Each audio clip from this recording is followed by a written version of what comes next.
levels target කරන ඔයාලා වෙනුවෙන්ම මේ වීඩියෝ එක ගෙනාවේ. අනිවාර්යෙන්ම දැනටම ඔයාලා O level exam එකට පාඩම් කරලා නැත්නම් confident මදි නම් මෙන්න මේ tips 8 follow up කරන්න ඕන. අනිවාර්යෙන්ම අද ඉඳන් පටන් ගන්න ඕනේ. එහෙම නැත්නම් දැනටමත් හොඳට confident එකකින් පාඩම් කරලා ඉන්න දුවල පුතාලා නම් මේක තවත් ඔයාලගේ goals achieve කරන්න support එකක් වෙනවා. බලමු මොනවද කියලා. පළවෙනි එක. දැනටමත් ඔයාලට time table එකක් ලැබිලා තියෙන්නේ. ඉතින් ඒ time table එකට තියෙන dates වලට තියෙන subjects ටික schedule කරන්න ඕනේ. එතකොට ඔයාලා දන්නවා මම කොච්චර පාඩම් කරලා තියෙනවද මේ subject එකට අදාළව මම කොච්චර මේකට readyද නැද්ද කියලා ඔන්න ඔයාලගේ ඔළුවෙන් ඔයාලට message එකක් දෙනවා. number 2. ඔයාලා past papers refer කරන්න ඕනේ. ඒ කියන්නේ අඩුම තරමේ අවුරුදු 5 10 අතර තියෙන past papers ටිකක් අරගෙන ඒවා refer කරන්න ඕන හොඳට. ඊට පස්සේ ඔයාලා MCQs වලට ලොකු තැනක් දෙන්න ඕන. සමහර පොත්වල තියෙනවා මාර්කින් ස්කීම් එක දීලා ඒක ගණන් ගන්න එපා. ඒක බලන්නවත් එපා. ඉස්සරම ඔයාලගේ answers ටික ලියලා time manage කරලා ඊට පස්සේ ඔයාලා answer කියන්නේ මාර්කින් ස්කීම් එකට ගිහිල්ලා තමන්ගේ answers ටික refer කරගන්න ඕන. important topics අනිවාර්යයෙන්ම follow up කරන්න ඕනේ. ඔයාලගේ ටීචර්ස්ලා කියනවා අපි example එකක් විදිහට ගත්තොත් key points දෙනවා. ගිය පාර දැන් අවුරුදු ගාණක් ආවේ bar graph එකක්. හැබැයි මේ පාර නම් අනිවාර්යයෙන්ම pie chart එකක් English වලට එන්න පුළුවන් කියලා පොඩි hints දෙනවා. ඒ වගේම science maths ඔය වගේ පොඩි අනුමාන questions ටිකක් දෙනවා. එකද යාලා ඒකම ගැන දන්න නිසා. අනිවාර්යයෙන්ම ඒවා ignore කරන්න බෑ. අනිවාර්යයෙන්ම ඒව ඔයාලා වැඩි වශයෙන් follow up කරන්න ඕනේ.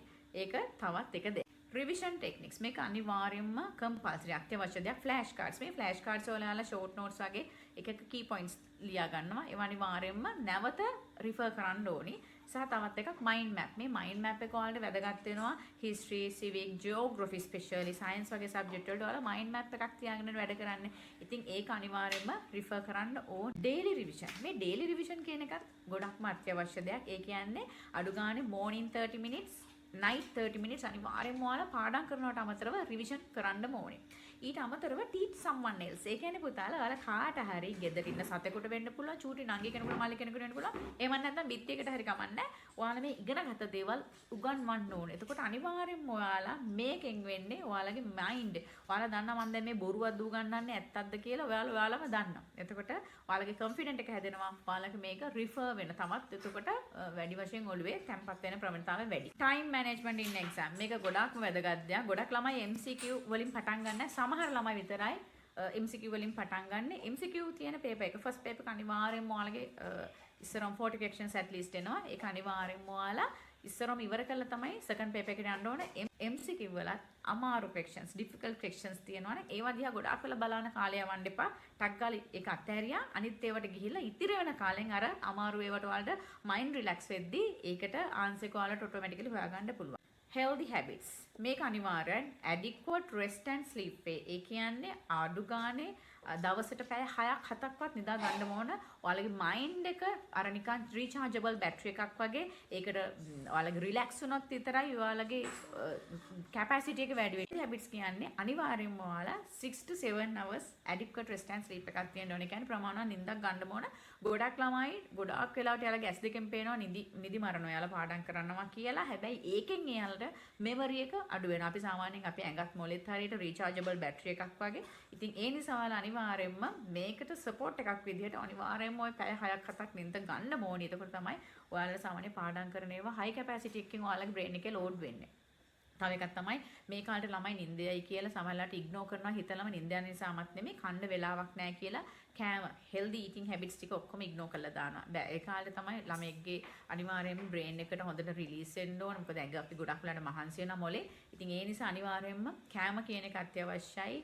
කියන්නේ carbohydrates අඩු කරත් කමන්නේ. අනිත් කෑම vitamins proteins වගේ ඒවා අනිවාර්යයෙන් මොලේට ගන්න ඕනේ. එතකොට තමයි ඔයාලගේ memory level එක boost up වෙන්නේ. තව එකක් තමයි exercise. ඒ කියන්නේ exercise කියන්නේ මෙහෙම ඔයාලා දැන් ගොඩක් වෙලාවට ඉඳගෙන පාඩම් කරනවා, හිටගෙන ඇවිදලා සමහර පාඩම් කරනවා. ඒ මොනවා වුණත් ඔයාලා අනිවාර්යයෙන්ම පොඩි exercise එකක් කරන්න ඕනේ. චුට්ටක් ඇවිදලා ගේ වටේ හරියෙන්න ඕන. මොකද එතකොට ඔයාලා දන්නවා අපි චුට්ටක් ඔය එක තැන වාඩි වෙලා පාඩම් කරනවට වඩා චුට්ටක් ඇවිද්දාම අපේ ඔළුව චුට්ටක් ඔය environment එකට එහෙම එළියට ගියාම චුට්ටක් release වෙනවා. එතකොට ටිකක් අපි දැනනවා නිකන් 아무තු cool එකක් දැනෙනවා. එතකොට අපේ ඇඟේ ලේ හොඳට ඇඟි පුරාම යනවා. එතකොට බ්‍රේන් එකට මේ බ්ලඩ් රිලීස් එද්දී ඔයාලට අනිවාර්යයෙන්ම මේ පාඩම් කරන කැපැසිටි එක සත් මතක ශක්තිය අනිවාර්යයෙන්ම වැඩි වෙනවා මේ පොඩි එක්සර්සයිස් එකකින් මේ එක්සෑම් කාලේ කරන and mindset මේක අනිවාර්යයෙන්ම තියෙන්න ඕන. I can achieve 9 A's කියලා හරි අඩුම තරමේ ඔයාලගේ ඔළුවේ තියෙන්න ඕන. ඔයාලා 9 කියන්නේ අඩු ගානේ A පාස් එකකට ඔයාලා achieve කර goal එකක් තියාගත්තොත් විතරයි ඔයාලා B එක හරිය නැඳින්නේ. CS වල මට මෙහෙම C එකකින් S එකකින් හරි මේක ගොඩ දා ගන්න ඕනේ කියන මයින්ඩ්සෙට් එක තියාගන්න එපා. එතකොට ඔයාලට වෙන්නේ ඒකටත් පල්ලෙහා තමයි ඔයාලට වැටෙන්නේ. ඒ නිසා අනිවාර්යයෙන්ම මට මේක කරන්න පුළුවන්. අද දවස් ඇතුළත මම මේ පාඩම ඉවර කරනවා කියන එක. Don't compare yourself with others. ඒ කියන්නේ ඔයාලා අනිත් අයත් එක්ක compare කරන්න එපා. ඔයා එක්ක තරගයක් හදාගන්න හැමතිස්සෙම ඔයාලට කතා කරන්න. මම මේක කරොත් මගේ ටාගට්ස් වලට යන්න මට පුළුවන් වෙයි කියලා මයින්ඩ්සෙට් එකක් හදාගන්න. ඒක අනිවාර්යයෙන්ම වැදගත් දෙයක්. The last one, number 8, extra help. මේ extra help කියන එකත් ගොඩක් වැදගත්. මොකද මේ කාලේ ඔයාලා එක එක ප්‍රශ්න එනවා. එතකොට සමහර වෙලාවට ඔයාලා ටීචර්ස්ලට කතා කරනවා. ටීචර්ස්ලා බිසි වෙන වෙලාවල් තියෙනවා. ෆෝන් එක ආන්සර් කරන්න බැරි වෙන අවස්ථාවල් තියෙනවා. ඒ වෙලාවට ඔයාලා පුළුවන් YouTube tutorial එකක් බලන්න. ඒ වගේ දෙයකින් support එක ගන්නත් පුළුවන්. ඉතින් මේ දැන්ටම පාඩම් කළා නැත්තම් චුට්ටක් confident මදි වගේ නම් චුට්ටක් මේක refer කරන්න අනිවාර්යෙන්ම ඔයාලට නොවැටි fail නොවි ඉන්න මේක ලොකු support එකක් වේවි. See you soon.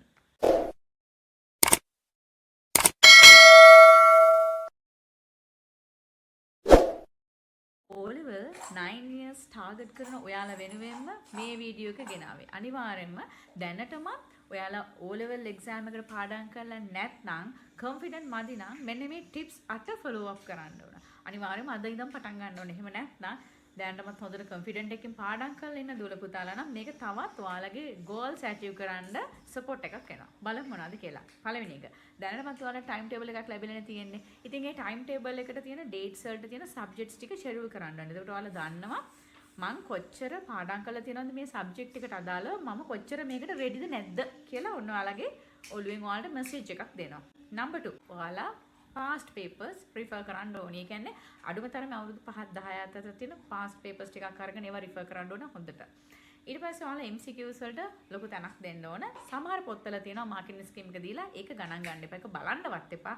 ඉස්සරම ඔයාලගේ answers ටික ලියලා time manage කරලා ඊට පස්සේ ඔයාලා answer කියන්නේ මාර්කින් ස්කීම් එකට ගිහිල්ලා තමන්ගේ answers ටික refer කරගන්න ඕන.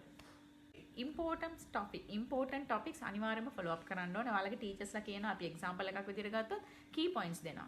ගිය පාර දැන් අවුරුදු ගාණක් ආවේ bar graph එකක්. හැබැයි මේ පාර නම් අනිවාර්යයෙන්ම pie chart එකක් ඉංග්‍රීසි වලට එන්න පුළුවන් කියලා පොඩි hints දෙනවා. ඒ වගේම science maths ඔය වගේ පොඩි අනුමාන ෆික්ෂන්ස් ටිකක් දෙනවා.